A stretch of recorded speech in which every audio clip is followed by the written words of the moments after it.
my body stretched out.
Today, I'm going to tell you 3 incredible stories about real people who had something totally unexpected and insane happen to them that not only, completely changed their lives, but in some of these cases, it completely changed other people's lives as well. But before we get into those stories, if you're a fan of the strange, dark, and mysterious delivered in story format, then you've come to the right place because that's all we do, and we upload once a week. So, if that's of interest to you, on the next really hot summer day, offer to make the like button a nice fresh cup of lemonade.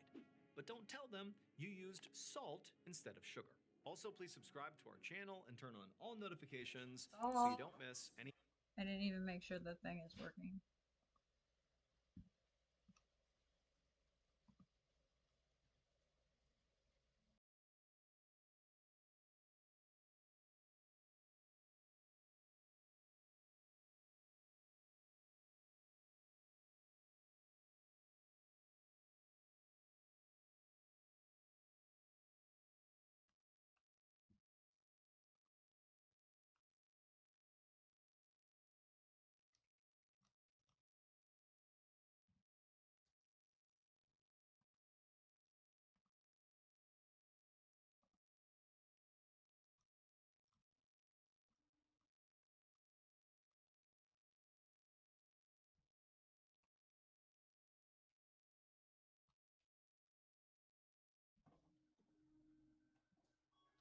Hello.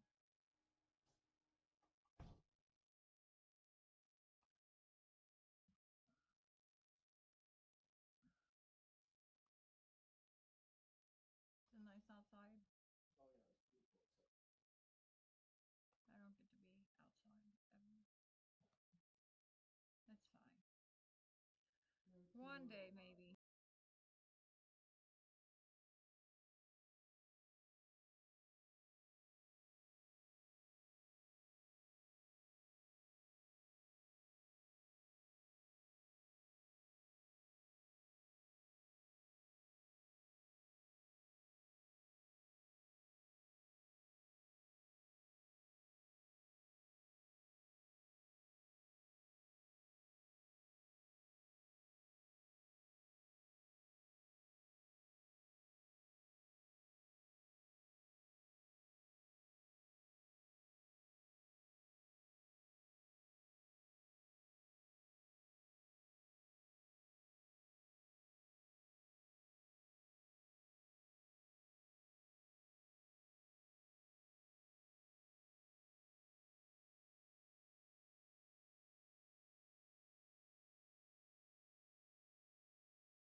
Ah,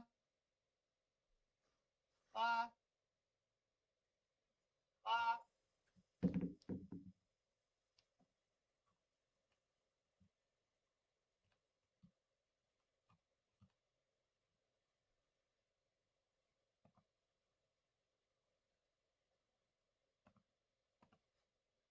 Of our weekly uploads. Okay, let's get into today's stories.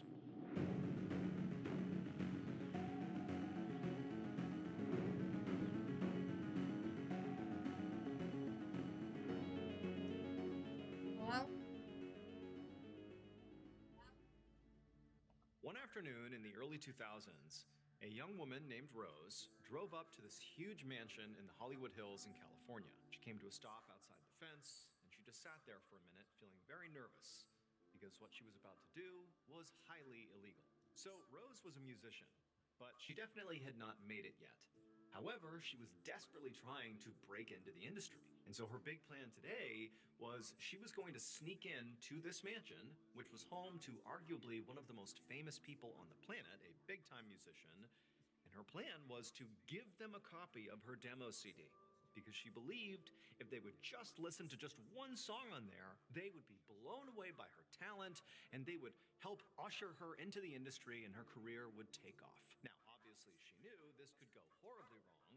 And, the owner of this home could just as easily call the police and have her thrown in jail. But to her, it felt like the risk was worth it. And so Rose got out of her car and she looked up this huge driveway that extended up this hill and it reached this big gate that sort of blocked off the driveway about halfway up.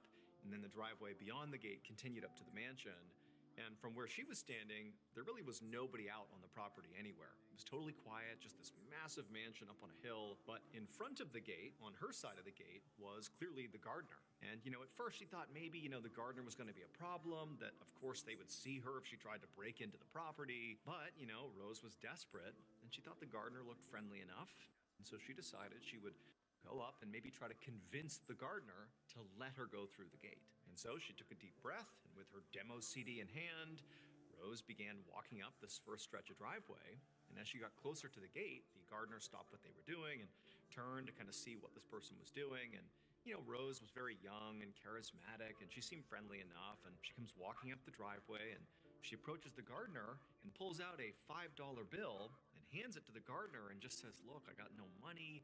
Like, this is my last $5. Please, will you let me go through? I just want to drop something off." And so the gardener takes the $5 and just smiles at Rose and says, "Okay, go ahead."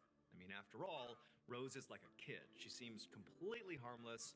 What's the worst that could happen? And so Rose is kind of blown away that the gardener is actually letting this happen, but she doesn't wait. She just goes right past the gardener, slips through the front gate, and starts walking right up towards the mansion. And as Rose is walking up this driveway towards the front door of this gargantuan piece of property, she's looking around at the beautiful landscaping and just how valuable and beautiful everything looked. And she's seeing all these cameras pointing in every direction. And she's just waiting for any minute, security guards to come running out here and tackle her to the ground. But nothing happened. She walked right up to this huge, beautiful front door. And again, no one's come to meet her. And so she just knocks on the front door, but nobody comes to the door. So she's thinking, what do I do? Like, I've come this far. I really want to hand this demo CD off. And so, almost like without even thinking, she just reached down and tried the doorknob, thinking, of course, it's going to be locked. But no, it was open. And so she turns the doorknob and pushes the door in. And now she's looking into the home of, again, one of the most famous people on the planet, and nobody's stopping her. At this point, Rose didn't even know what to make of the situation she found herself in. I mean, she had been fantasizing about how this was going to go for weeks leading up to this, and it didn't involve it being this easy and straightforward. But here she was, and so again, without hesitation, she just walked inside this home. And as she's looking around, I mean, everything is beautiful and everything is clearly so expensive. There's all this amazing artwork and fancy furniture. There's billiard halls, there's wine cellars. I mean, this is a gorgeous property, exactly what you'd expect for the person who lives here. And as she's kind of snooping around the first floor, looking for the owner, she's amazed to see that it's like nobody's home. It's just this vacant, unbelievable mansion. Eventually, What? Did